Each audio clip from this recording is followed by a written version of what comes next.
자, 오늘 이제 다시 바리새인들과 또 예수님께서 이렇게 또 논쟁을 벌이시는 그런 그 장면이 성경에 기록이 되어져 있습니다. 바리새인과 서기관들이 오늘 1절 말씀을 보니까 예루살렘으로부터 예수님께 나왔다. 우리가 14장 거기 34절 말씀을 보면은 그들이 건너가 게네사렛 땅에 이르니라고 예수님이 현재 계신 곳을 게네사렛이라고 이렇게 규정을 짓고요. 그리고 이제 서기관과 바리새인들은 예루살렘에서부터 게네사렛까지 이동을 해서 예수님을 찾아오게 된 것입니다. 그러면 이제 예루살렘이라고 하는 곳은 뭐 그 수도고 가장 사람들이 많이 살아가는 곳인데 그곳과 그다음에 이제 게네사렛이 어디에 있느냐? 바로 갈릴리 호수 근방에 있는 지역, 바로 그것이 게네사렛이라고 하는 지역인데 그곳과의 거리가 어느 정도 되는가? 약 170km 정도 떨어져 있다 그래요. 그런데 여러분, 우리가 참 귀한 일을 쫓아서는 170km 아니라 그보다 더 먼 거리라도 어때요? 그 거리를 뭐 어떻게든지 가서 그 사람을 만나게 되고 그 사람에게 뭘 물어보기도 하고 또 그 사람에게 가르침을 받기도 하고 뭐 그렇게 할 겁니다. 오늘날 뭐 유명 그 스타들이 이렇게 공연하는 그런 것을 보면은 심지어 어때요? 해외에서조차 그 공연을 보기 위해서 비행기를 타고 아이들이 찾아오는 것을 보잖아요. 그러니까 그런 열심이 있는데 오늘 서기관과 바리새인들이 예수님을 찾아온 그 목적을 보면은 뭐 예수님을 만나서 어떤 말씀을 듣기 위해서라든지 예수님에게 뭔가를 이렇게 얻기 위해서라든지 병 고침을 뭐 받기 위해서라든지 그런 목적이 아니고 어떻게 보면 예수님께 시비 걸러 왔나 뭐 싶을 정도로 그 내용 자체가 참 선하지 못한 내용을 가지고 예수님께 나아가는 것을 보게 되어집니다. 2절에 그 내용이 있죠. 당신의 제자들이 어찌하여 장로들의 전통을 범하나이까? 떡 먹을 때에 손을 씻지 아니하나이다. 여러분 170km를 와서 예수님께 물어보는 얘기가 당신 제자들 왜 손을 안 씻습니까? 그 얘기 지금 물어보는 거예요. 밥을 먹는데 왜 손을 안 씻습니까? 여러분 그 당시 장로들의 유전 전통에 의하면 이스라엘 백성들이 음식을 먹기 전에 손을 씻는데 이것이 이제 그 하나의 그 율법 그처럼 그러니까 율법에 기록되어 있는 것은 아닌데 거기서 나온 파생되어져 나온 그런 이제 미드라시라든지 이런 이제 자기들 전통이 있어요. 거기에 이제 기록이 되어져 있다 그래요. 심지어는 손 씻는 방법까지 기록이 되어져 있다고 합니다. 어떻게 씻어야 될까요, 손을? 우리가 코로나 시대를 겪으면서 손 씻기 열심히 합시다 그러면서 화장실마다 손 씻는 방법에 대해서 이렇게 설명을 해놨었잖아요, 그죠? 그래서 손을 뭐 이렇게 5분 뭐 5분은 아니지 이게 뭐 하여튼 상당히 오랜 시간 이렇게 씻고 그리고 뭐 손톱 밑에까지 어떻게 씻고 뭐 손가락 이 사이에도 씻고 뭐 이런 거를 얘기를 했어요. 근데 그 당시 장로들의 전통은 뭐냐? 우선은 꼭 그 의사가 수술하듯이 이 손가락이 위를 향해 이렇게 들어야 된다는 거예요. 그리고는 이제 그 혼자서는 못 씻어요. 그래서 누군가가 위에서 이렇게 물을 부어줘야 돼요. 그러면은 어디까지 적어도 물이 흘러야 되느냐? 손목까지 흘러야 되는 거예요. 그러니까 이렇게 하면 안 되는 거예요. 이렇게 해야지 손목까지 물이 흐르지 않겠어요? 그리고 나서 어떻게 되느냐? 이걸 아래쪽으로 이렇게 향해야 된대요. 이게 손 씻는 게 맞는지 모르겠는데 하여튼 그렇게 해야 된대요. 그리고 나서 이제 세 번째로는 이제 그 흐르는 물에 또 이렇게 손을 비벼서 손을 씻어야 된다. 뭐 하여튼 그런 세세한 전통까지 손 씻는 전통이 기록이 되어져 있었다고 합니다. 그런데 이제 그 얘기는 뭐냐면 그만큼 그 사람들이 음식을 먹기 전에 그렇게 손을 씻는다라고 하는 것은 어떤 위생적인 관념에서가 아닌 그들의 전통에 의해서 그것을 대단히 중요하게 여겼다고 하는 거예요. 마치 안식일을 지키는 것이나 음식을 먹기 전에 그 빵을 먹기 전에 손을 씻는 것이나 그 사람들이 이제 음식을 이 빵을 뜯어서 이렇게 찍어서 먹는 거니까 이 손이 대단히 좀 뭐 사실 위생상으로 중요하기는 하죠. 근데 하여튼 뭐 그런 차원이 아니라 그것 자체가 율법도 명문화되어서 하나의 전통으로서 대단히 중요하게 여겨졌다고 하는 사실이에요. 그래서 예수님께 와서 이제 어필을 하는 것이 어떻게 당신의 제자들은 빵을 먹는데 손을 안 씻습니까? 단지 위생적인 게 아니라 장로들의 전통을 왜 지키지 않습니까? 오늘 2절에 보니까 분명히 그렇게 하고 있죠. 장로들의 전통을 범하나이까 그렇게 말하고 있어요. 그러니까 이 말은 이제 대대로부터 내려오는 그런 율법의 전통을 왜 따르지 않습니까? 그렇게 얘기하는 거예요. 자, 아까 말했듯이 이 지금 얘기는 이것 자체가 어떻게 주님께서 말씀하시고 해석하시는가라고 하는 것이 너무 궁금해가지고 예수님 말씀을 내가 들어야 되겠다 그런 마음에서 물어보는 것이 아니에요. 이것을 통하여서 당신들의 제자를 보니 장로들의 전통도 따르지 않고 그런 걸 보니 당신의 이 제자들의 스승인 당신도 뭐 전통을 따르지 않을 것이고 혹은 제자들을 잘못 가르친 것이고 그러니 바리새인인 우리와 서기관인 우리가 당신들보다 훨씬 더 이 전통을 잘 지키고 잘 알고 그리고 잘 따르고 있으니 당신들보다는 우리가 비교적으로 비교할 때 위에 있는 존재다. 그거를 드러내면서 예수님 앞에 그런 얘기들을 해나가고 있는 거예요. 그랬더니 예수님이 3절에 말씀하십니다. 너희는 어찌하여 너희의 전통으로 하나님의 계명을 범하느냐. 무슨 말이에요? 사람의 전통은 따르는데 하나님의 계명은 도무지 지키지 않는다는 거죠. 또 다른 말로 하면 사람의 전통은 귀하게 여기는데 하나님의 계명은 무시한다는 거예요. 따르지 않는다는 거죠. 여러분, 우리가 신앙생활하면서 꼭 붙들고 지켜야 될 것이 뭐겠어요? 하나님 말씀이잖아요.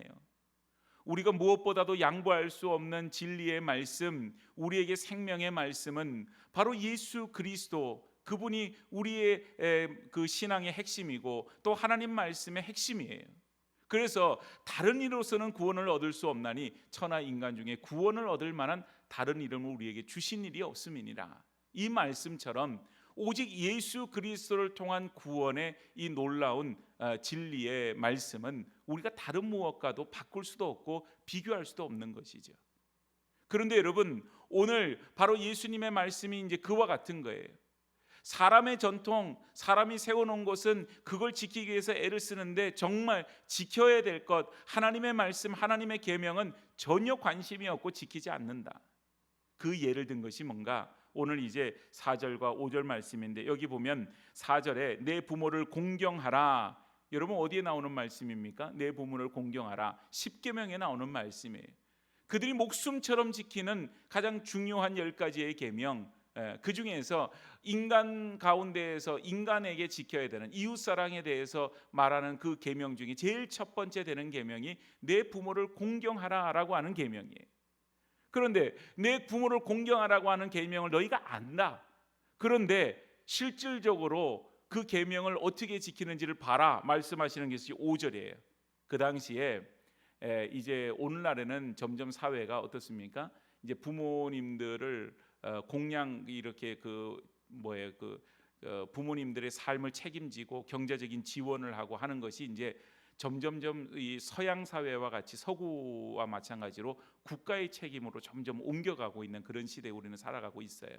앞으로는 아마 그렇게 될 겁니다. 그런데 이 당시만 하더라도 혹은 우리나라가 이전 세대만 하더라도 부모의 그런 경제적으로나 삶을 이렇게 부양하고 책임지는 것은 누구의 몫이었어요? 자녀들의 몫이었다고 하는 것이죠. 바로 이스라엘 전통도 마찬가지였습니다. 부모를 공경하라. 그게 이제 약속 있는 첫 계명이죠. 십계명에 나오는 얘기죠. 그런데 그 계명을 너희가 아는데 그 계명을 실질적으로 어떻게 지키는지를 봐라. 그러면서 하시는 말씀이 그건 거예요. 자, 이제 어떤 사람이 이렇게 포도원이 있어요. 그러면은 부모를 부양하기 위해서 포도원의 소출의 일부를 그 부모님에게 이제 드리는 겁니다. 그래야지 그 부모님이 이제 그거로 생계를 이어 나가는 거예요. 그런데 이 자녀가 뭐라고 얘기하냐면 이 포도원은 하나님께 이제는 드리고 하나님께 드린 바 되었습니다. 소위 말하면 고르반이라고 하는 그 법칙을 쓰는 거예요. 그러면 어떻게 하느냐? 부모님께 이건 다 하나님 것이니까 부모님을 부양하기 위해서 이전처럼 어떤 일부를 이렇게 해서 부모님을 부양하는데 드리지 않아도 된다 이 말이에요. 그런데 여러분, 이 밭은 하나님의 것입니다 이렇게 해놓고 그래 놓고 실질적으로 그 소출은 누가 가지느냐? 자녀가 다 먹는 거예요. 혼자서. 부모에게는 안 주고. 그러니까 이게 대단히 그 율법을 이용하는 거잖아요. 하나님 앞에 드림이 되었다라고 하는 것이 귀한 것인데 하나님께 드림받았다라고 하면 안 해도 되는 거예요. 부모에게 부양 책임을. 그런데 실질적으로 거기서 나오는 나중에는 뭐 하나님 앞에 바치는지 어떠는지는 모르지만 뭐 자기가 살아가는 평생 동안에는 어때요? 거기 나오는 소출은 자기가 다 가지는 거예요. 그러니까 이것은 하나님의 말씀인 내 부모를 공경하라라고 하는 것을 어기고 인간의 율법과 인간의 어떤 그런 그 장로들의 유전, 장로들의 어떤 전통 이런 것들을 자기 임의대로 이렇게 이용을 해서 오히려 말씀을 어기는 그런 일들이 되었다라고 하는 것을 예수님께서 단적으로 지적을 하고 있습니다. 그래서 그들을 향하여서 이제 말하는 것이 그 다음 나오는 얘기예요. 6절 말씀을 보니 그 부모를 공경할 것이 없다 하여 너희의 전통으로 하나님 말씀을 폐하는도다. 바로 그 얘기잖아요. 그러면서 이사야를 통하여서 말씀하시는 것이 8절과 9절인데 8절에 보니까 이 백성이 입술로는 나를 공경하되 마음은 내게서 멀도다. 그러니까 입술로는 하나님 공경하는 건 다 하는 거예요. 입술로는. 근데 마음은 어때요? 마음은 아니에요. 마음은 너무 이기적이고 마음은 자기중심적인 거예요. 하나님과 상관이 없어요. 입술로는 하나님을 말하는데 하나님과 상관이 없어요. 바리새인의 삶이 그런 삶이었다고 하는 거죠. 외식하는 자의 삶이었잖아요. 사람들 보기에는 율법을 잘 지키는 것 같아요. 사람들 보기에 존경을 받는 것 같아요. 그러나 그들의 마음은 과연 하나님께 가까이 있었느냐? 멀어져 있었다는 거죠. 오늘 여러분 우리가 신앙생활을 하면서 우리가 오랫동안 예수를 믿으면서 나도 모르는 새에 이런 모습을 닮아가고 있는지를 점검해 봐야 됩니다. 신앙생활하는 것이 익숙해졌어요. 하나의 습관처럼 되어졌어요. 그래서 입술로는 하나님을 말하는 것을 주저하지 않습니다. 우리가 어떤 사람들 보면 말끝마다 하나님이 어떻게 하셨지, 하나님께서 이 일을, 하나님께서 어떻게, 하나님 말을 붙이죠. 그런데 그 마음 중심에 하나님이 없어요. 그러면 여러분 이거 문제 아니겠어요? 오늘 우리가 입술로 하나님을 말하는 것 이상으로 우리의 마음이 하나님 앞에 있어야 된다고 하는 사실입니다. 하나님 앞에서 정말 하나님 기뻐하시는 일이 무엇인지, 하나님께서 원하시는 것이 무엇인지를 날마다 우리가 말씀을 묵상하고 그 속에서 하나님 말씀 앞에 우리 자신을 쳐서 복종시켜야죠. 그런데 바로 그들은 입술로는 공경하되 마음은 멀도다. 또 9절에 사람의 계명으로 교훈을 삼아 가르치니 나를 헛되이 경배하는도다. 사람의 계명이에요. 사람의 생각, 사람의 뜻은 그걸 가지고 가르치지만 하나님 경배하는 것 그 가운데에서 너무나도 잘못된 방법이라는 거죠. 마치 사울에게 아말렉을 완전히 진멸하라 명하셨지만 사울이 그 명령을 따르지 않잖아요. 따르지 않죠. 그래서 사무엘 선지자를 통해서 하나님 꾸짖습니다. 하나님 기뻐하시는 것이 뭐겠느냐? 번제를 좋아하시겠는가? 수양의 기름을 좋아하시겠는가? 순종이 제사보다 낫다는 거죠. 그러니까 하나님이 정말 기뻐하시는 것은 알지 못하고 겉으로 들어지는 것, 뭘 지키는 것, 그래서 그걸 지킴으로 인하여서 내가 해야 될 도리를 다 했다, 혹은 내가 신앙적인 의무를 다 했다, 혹은 스스로 위안을 삼는 거죠. 내가 신앙생활을 하고 있다, 그렇게 삼는 거예요. 근데 그 마음은 하나님께 있지 않아요. 오늘 바리새인의 모습, 서기관의 모습은 그와 같은 모습이었기 때문에 예수님의 책망을 받게 되어지는 것입니다. 오늘 저와 여러분들의 마음이 하나님 앞에 있어야만 합니다. 하나님께 날마다 가까이 나아가야 돼요.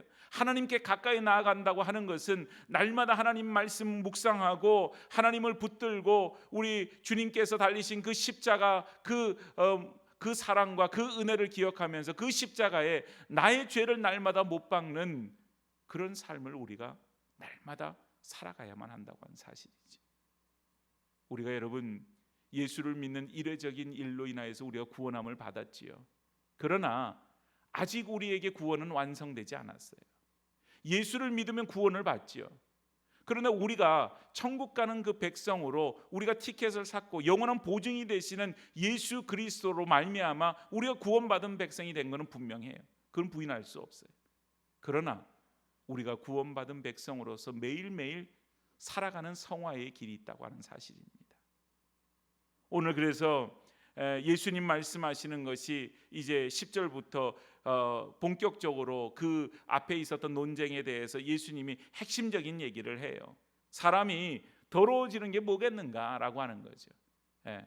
손을 씻지 않고 떡을 말하자면 빵을 뜯어서 음식을 먹었다고 해서 그 사람이 더러워지느냐? 그러니까 아니라는 거죠. 입에서 나오는 것이 더럽게 되어진다. 마음에서 나오는 것이 더러워진다. 그래서 오늘 19절 말씀에 보면 마음에서 나오는 것은 악한 생각과 살인과 간음과 음란과 도둑질과 거짓 증언과 비방이라 그랬어요. 이와 같은 악한 것들이 사람을 더럽게 하는 것이다. 그 말씀을 해요. 그래서 여러분, 장로의 전통에 따라서 우리가 손 씻는 것 아까 말씀드렸잖아요. 좀 우스운 방법이지만 손 씻는 거, 그 손 씻는 것보다 훨씬 중요한 것이 뭐겠어요? 우리의 마음을, 우리의 심령을 하나님 앞에 성결하게 해나가는 일이다라고 하는 것입니다. 오늘 여러분, 우리가 하나님 앞에서 날마다 거룩함으로 성결함으로 우리가 정말 그리스도의 보혈로 씻음을 받지를 못하게 되면 우리 안에는 죄로 달려가는 그것은 누군가 가르쳐주지 않아도 얼마나 빠른지 몰라요. 여러분, 세상적으로 보면 그래요. 이렇게 살면 안 돼, 이렇게 살아야 돼라고 하는 것은 많이 있잖아요. 착하게 살아가는 것. 뭐 제가 그 저쪽에 어디 부산 이렇게 가다 보니까 그 돌로 이렇게 뭐 해놓고 거기다가 글씨를 써놨더라고요. 참 재밌는 글씨였어요. 그 글씨가 뭐냐면 바르게 살자였어요. 바르게 살자.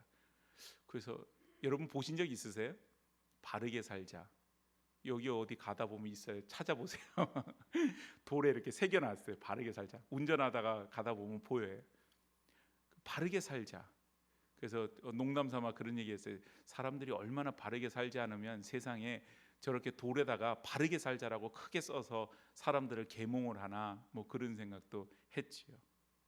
그런데 여러분, 우리가 죄로 달려가는 것은 가르쳐 주지 않아도 달려가요. 잘 배워요. 그런데 바르게 사는 것, 착하게 사는 것, 선하게 사는 것, 하나님 말씀대로 사는 것, 믿음으로 사는 것, 이거는요, 우리가 애쓰지 않으면, 우리가 그것에 대해서 결단하고 헌신하지 않으면 그대로 못 삽니다. 가만히 있으면 그대로 될 것 같지만 그러지를 못해요. 가만히 있으면 악으로 달려가요. 가만히 있으면 죄로 달려가기가 쉬워요. 오늘 여러분, 우리 안에 있는 얼마나 이렇게 더럽고 지저분한 악들이 우리를 더럽게 만들고, 그것이 또한 심지어는 우리 안에만 있는 것이 아니라 그 입으로, 우리 마음에 품은 것이 입으로 드러내서 그것이 표현이 되어지죠. 그러므로 인해서 우리가 더러워지는 것을 우리가 깨닫지를 못하게 되고, 손을 씻어야만 음식을 먹고 그래야만 깨끗하고 거룩해진다라고 생각하는 것이 얼마나 여러분 어리석은 그런 생각이겠어요. 오늘 이 바리새인들은 예수님이 말씀하세요. 14절에 그냥 둬라, 그들은 맹인이 되어 맹인을 인도하는 자로다. 만일 맹인이 맹인을 인도하면 둘이 다 구덩이에 빠지리라. 눈이 어두운 자들이라는 거죠. 못 보는 사람들이라고 하는 사실이에요. 뭐가 진리인지 뭐가 참인지 못 보는 것이라는 거죠. 그리고는 자기들이 하고 있는 것이 옳다라고 착각 속에 빠져 있는 거예요. 오늘 우리가 신앙생활하면서 말씀을 붙들지 아니하면 스스로의 함정에 빠지기가 쉬워요. 나 잘하고 있는 것 같구나. 나는 주일날도 교회 안 빠지고 나왔고, 수요일날도 이렇게 나오고, 심지어는 새벽기도도 열심히 나오고, 그리고 봉사도 열심히 하니까 나는 괜찮겠지. 바리새인도 여러분 우리 이상으로 신앙생활에는 열심을 냈던 사람들이에요. 그러나 그들의 마음이 하나님 앞에서 정결함을 갖지를 못하고, 그들의 마음을 새롭게 하기 위해서 아무런 애씀과 수고가 없을 때, 하나님 앞에서 세리처럼 가슴을 치며 울며 회개하며 하나님 나는 죄인입니다, 그리고는 감히 하나님을 향하여서, 하늘을 향하여서 얼굴을 들지 못하는 그와 같은 통회하는 심령, 자복하는 심령을 우리가 가지지 못한다면 우리는 우리 안에 있는 그런 죄악이 우리를 더럽게 하는지도 모른 채 우리는 더러움 속에 묻혀서 살아갈 수밖에 없는 것입니다. 성도는 거룩한 백성이에요. 거룩한 물이라고 하는 뜻입니다. 거룩함이라고 하는 것은 하나님 앞에 붙일 수 있는 단어예요. 사람이 거룩할 수 없어요. 하나님이 거룩하십니다. 그런데 하나님이 우리 믿는 자들을, 성도들을 향하여서 거룩하다 말씀하세요. 우리가 거룩해서입니까? 아닙니다. 우리가 하나님을 믿음으로, 주님의 은혜가, 주님이 우리 안에 계심으로, 성령님이 우리 안에 계심으로 우리가 거룩한 성전이 되는 것이지, 우리가 거룩해서 그런 것 아니에요. 성령이 우리 안에 계심으로 우리가 거룩함이 되고, 성령님이 말할 수 없는 탄식으로 우리를 위해 기도하시고, 성령님이 우리를 깨닫게 하여 주셔서 우리가 가야 될 길을 보여주시고, 그 길을 향해서 순종함으로 우리가 나아가게 될 때 우리는 하나님의 거룩한 무리, 거룩한 백성이 되어지는 줄로 믿습니다.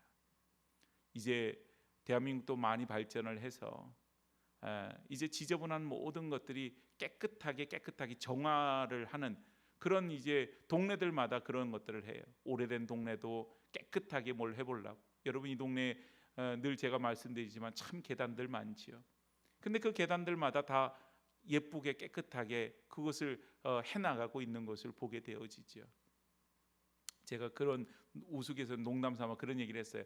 아니 열심히 이렇게 하고 계단 잘 닦아서 예쁘게 다 해놨는데 한 10년 15년 있다가 재개발되면 어떻게 하나요? 그렇게 했더니 어떤 분이 그래요. 그래도 사는 동안에 깨끗하고 좋으면 좋잖아요. 그래서 그렇죠.